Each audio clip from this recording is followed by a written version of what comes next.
MP5, fully automatic machine gun. Bit dirty. It's safe, you can touch it. Don't pull the trigger. Okay.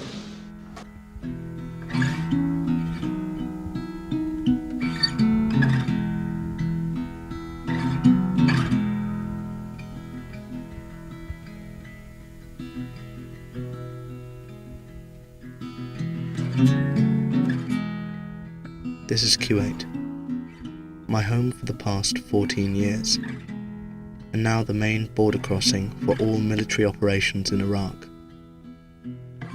In this conflict, it is the first time that private companies have played a major role alongside the military in the war in Iraq.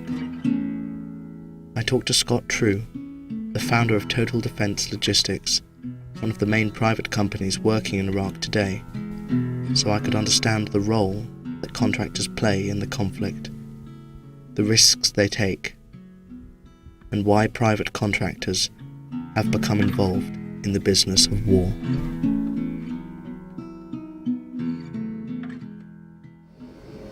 I think we have to come out and say directly that we are here to make money. I know that might sound as a very ugly thing to say, but it's a real fact of life. We're not a charity, we're not a government. Depending who you speak to in the military, we're classed as private contractors. We're either your best friend or your worst enemy, depending on your points of view.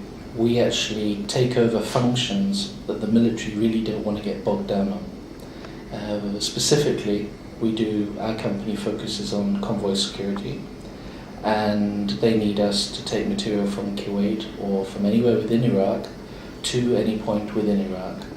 It's a bit like an armed FedEx or DHL, something like that. It's a point-to-point delivery. This is Brett Coley. He was a convoy driver for 3 years in Iraq. He now works as a supplier in Kuwait. You'll be delivering from wood to batteries, toilet seats, teddy bears, anything what needs to be shipped into Iraq from Kuwait. We'd have an escort, probably 3 or 4 Humvees with 50 caliber machine guns, have a couple of army vehicles as well, which are carrying containers, which are normally the ammunition. It would take you roughly 5 days from Kuwait to go all the way to Baghdad, into Baghdad centre. Why would the military view you as their worst enemy? As far as the worst enemy goes, most of our people earn somewhere in the region of 3 times more than your average soldier, 3 or 4 times even. That's something personal, that's money, because the guys are still getting shot at. So they look at it just purely on a monetary basis, and there's a little bit of envy there. You look at the money and you think, oh yeah, this will pay this bills, this will get this off my back, and this will get... I mean, I was here a year and it paid every credit card bill I had. That was it. I was clean. I'm debt free. I mean, I was in the region of $10,000 a month. But saying that, it's not all money. You got to be in the right frame of mind. I mean, this is my second war zone from Bosnia. So in your ex-army, you're used to it. You're used to the adrenaline rush. There's lots of different motives, I think, for people to go there. But I believe most of them are financial. There's very few people who are going to be financially stable wanting to go to a war zone, effectively. A good thing that's come out of this conflict has been the acceptance of private contractors and that they are a valuable contribution to the military. It's become now politically acceptable. And the reasons for that are very simple. If one of my people gets killed, he's a tourist who is in the wrong place at the wrong time, and he's a stupid person. If anyone resembling a soldier, a British soldier, gets killed, it's a political statement. You see people, they go to this because of the money and this. Okay, I agree with that. Yes, they do. But why do they go to these places? Because they're in their own country, working all the hours they can, and they're not getting anywhere. And being in England, working 90 hours a week, taking your wages and paying the government, And doing things like this, it's totally different. It gives you excitement. And that's what it is. And if you're ex-army, you always crave that anyway. It's like if you're a fighter pilot and you're coming to drive a car, you still miss the rush. NASCAR driver jumping into a Skoda, you miss the rush. Apart from stress-related issues, the biggest threat we face today is through IEDs, which are improvised explosive devices. An IED could be anything from a hand grenade to an artillery shell, which has been buried, and I think you probably find several episodes or videos on the internet where they demonstrate what that does.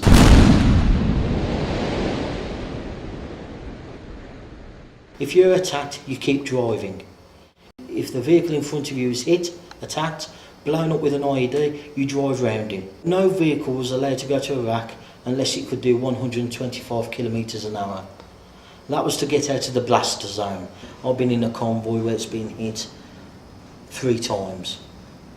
But people have been in convoys where it's been hit every time. So it's just a luck of a draw. My first visit into Iraq, that was quite exciting. I was very green behind the ear and as petrified as anybody when I first stepped foot into the country. It was a trip up to Baghdad, and we had some cargo to load up onto trucks, and we got hit by mortars. I heard a whiz and I realised that was not a good thing, so I stuck my head down, and sure enough a mortar exploded about 15 metres in front of me. When an incident like that happens, you don't actually have much time to contemplate there and then. Somebody in Iraq wants you dead. It's all very surreal until that moment. Somebody has loaded that mortar into a tube, he's fired it with intent to kill somebody. Now, he doesn't know me, he doesn't know anything about me, but that's irrelevant to him, he has his agenda. That sort of, if I may say, pissed me off. If it's my time to go, I will go. But while I'm here, I will enjoy myself, I will do what I want to do. I won't do silly things. I mean, I'll drive into Iraq in a truck, but I won't bungee jump. I haven't got the brain to jump off a bridge 6,000 feet up in the middle of a gorge in New Zealand, but I would go through into a war zone. Scott went on to tell me that a year and a half ago, an assassination attempt was made against him by 2 former employees as he drove across the Safwan border. He has kept the car, and it still bears the scars of the incident. You hear first of all the bullet going into the metal, and then the second is you hear the bang. I managed to comprehend that somebody was then shooting at me, and then to some evasive driving action, which in this particular case actually probably saved our lives, because I took such a hard, evasive manoeuvre that a lot of bullets that were probably destined for us actually missed. And I attribute that to Toyota, because their suspension system is excellent. So. But it's not something I'd recommend everyone to try out at home. It's not a nice experience. I wouldn't change it. I'd do it again. You laugh at people who get scared, but then saying that, I could have got hurt, and my family, who's the earner? I am the chief earner for my family. So it really puts a bit of a damper when you think, yes, you're not protected. You're not protected. So you take your own life in your own hands, you just keep switched on. Right. And pray. Private contractors are not mercenaries, and they are not soldiers. And as this conflict becomes even more politicised over time, it is ultimately the people on the ground we lose sight of. We too often dismiss the humane reality that contractors have to face every day. The necessity to budget for 10% of all convoys, both cargo and personnel, to not return within each journey. No one is here who did not choose to be here, Whatever their motives, they are the uncounted in this war. Their experiences are both terrible and inspiring, and it is their stories, their experience, that encapsulates the nature of the conflict itself.